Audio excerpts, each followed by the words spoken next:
Hey guys, welcome back to our channel. In this tech tutorial video, we're going to reveal to you how you can hide comments for your projects and work items on Jira.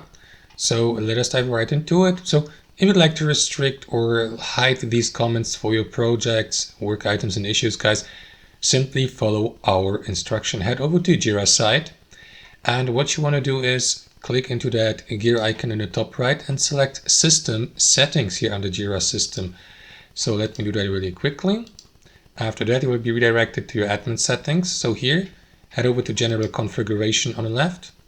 And here, scroll down. And what you want to do, guys, is check the comment visibility here. As you can see, it is currently set to project roles only. So I would like to customize and edit this. Simply click into Edit Settings in the top right. After that, here in your settings editing, scroll down again to get to the options. And here under comment visibility, guys, you may switch to groups and project roles or simply leave it at project roles only. And that's basically it. Don't forget to save your changes by clicking into update here. And that's basically it.